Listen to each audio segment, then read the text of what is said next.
As Nigeria prepares for the 2027 general elections, a wave of electoral reforms is taking shape at the National Assembly. Now, among the most striking proposal is a shift in the traditional election calendar, moving presidential and gubernatorial polls from early 2027 to November 2026. Now, this adjustment is embedded in a draft amendment to the 2022 Electoral Act, aiming to create ample time for resolving election disputes before the swearing-in of new leaders. Alongside this, the draft introduces bold innovation like early voting, compulsory electronic transmission of results, and a reimagined litigation timeline, all designed to enhance transparency, efficiency, and public trust in the electoral process. Well, joining me right now to discuss this is Taiwo Osanyin. He is a policy and strategic implementation consultant. Thank you for your time, Taiwo. Taiwo, can you hear me? Yes, I can hear you, Dapo. All right, great. It's good to have you. So let's talk about this shift, in electoral calendar, which has been generating reactions from various quarters. I mean, there are already talks as regards 2027, but it looks like Christmas might just come early in 2026, going by this draft. But for you as a Nigerian, how does this hit you?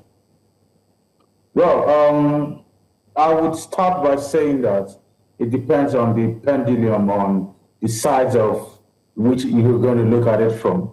The proposal for the early election is situated around swift resolve of electionary issues, both pre-elections and even the post-elections, and then also to ensure that litigations around electoral matters are actually resolved early enough to ensure that the right candidate and the right winners actually emerges before the swearing in. Sounds very positive and very interesting, but on the flip side, this for me personally, this is arrant nonsense. This is not what we need right now in Nigeria.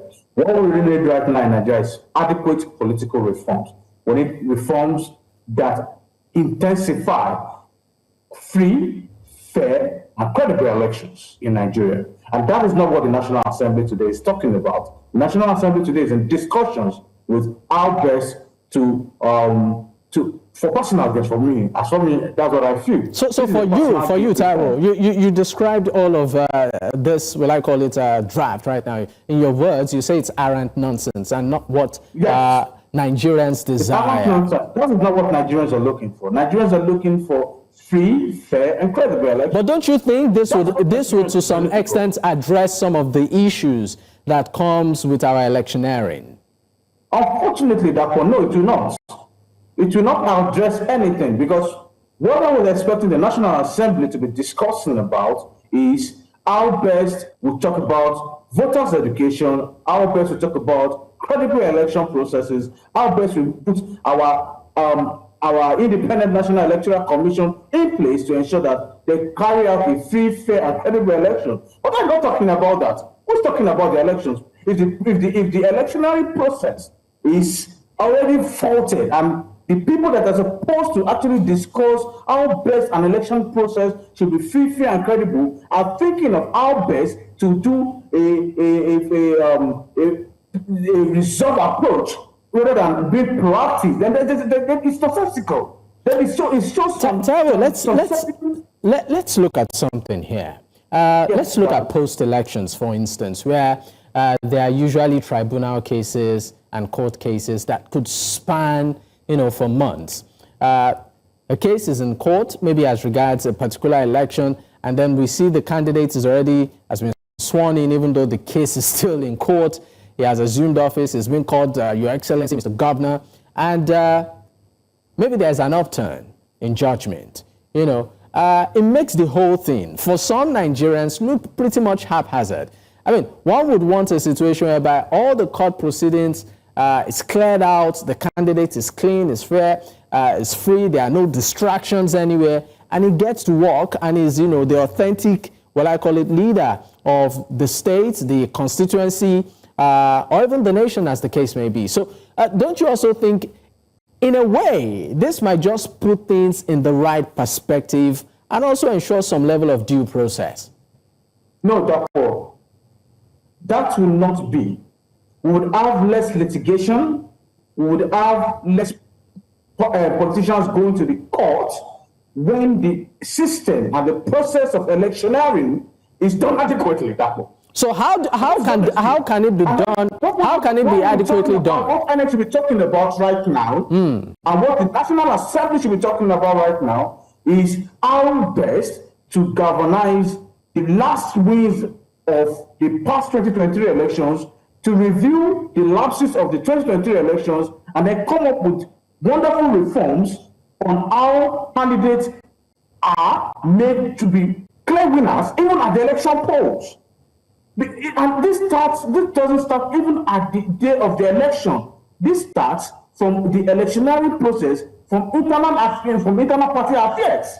And this is what we're talking about. Well, the process is just like it's just like a parent talking about, okay, I'm already proposing my child to write an exam, maybe NECO exam or WAEC exam very early, so that when admission is about to start, then if the child fails the exam, the child can rewrite for GCE so that the child can then get to the university. That is all nonsense. Why can't you prepare the child to pass exam and very well and enter university? And that's what INEC is doing. That's what the National Assembly is talking about today. Talking about how best the system will fail, then people will not start going to court, and then will not start looking at litigations and running litigations around who win the election, who did not win the election. Well, we can simply make our house and make the electoral process very effective and very free, fair and credible. All right, that's what we're talking about today. All right, let's slightly, in the National Assembly today.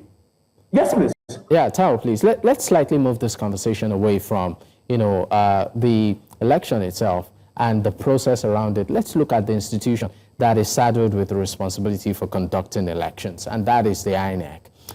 Of course, we know that the former chairman, his tenure has elapsed, and there's a new chairman in perspective here, just waiting for approval from the House before it becomes official, and that is Professor Amukmiton.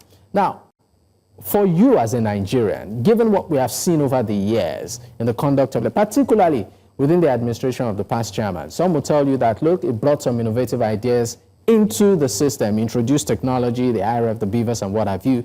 For this new chairman or the incoming chairman, what challenges, particular challenges, do you think lies ahead? And do you think that this change in leadership will in any way boost confidence ahead of the polls? So it's two-sided. Firstly, and it still goes back to what we're talking about. Now you have a new INEC chairman who is here to resume office, and then we have just 20, and then the National Assembly is proposing just less than a year, 12 months, to run a national election, where the the head of the Independent National Electoral Commission is yet to even resume. And then how do you intend to create a framework of 1 year phase for a successful election? Now, the challenges for Amukmiton is very high because, number one, he has to outperform Yakub Mahmoud. That's the first thing. That's the biggest challenge he has right now. He has to outperform Yakub Mahmoud, who is the outgoing INEC chair. However, on the flip side, we also have a lot of reforms that INEC needs to practically actually go into. What happened to IREV? BVAS is working for accreditation. Nigerians need to trust the system that elections results can be publicly and directly populated on the IREF portal without even the election results even being announced by INEC. Nigerians should be able to sit at their bedroom, at their sitting room, or at the bar, or at the lounge, or in the hotel room, or in their offices, anywhere they are, to review INEC results and juxtapose it vis-a-vis what INEC will announce before the election is even announced. So that is what we should be talking about right now, not a quick and a very fast-track election that gives some a condition to say, is the country actually really meaning what the free and fair election? Do we really mean to carry out the free and fair election? We have a lot of bills in the National Assembly today. We have bills still yet to be passed in terms of women, reserved seats for women in I mean, there are plethora of issues, Taiwo. I know that, of course, there are, of course, a cascade of issues. But let's go on a quick break. When we return, I'll be taking your final remarks on this issue. Stay with us. We'll be right back.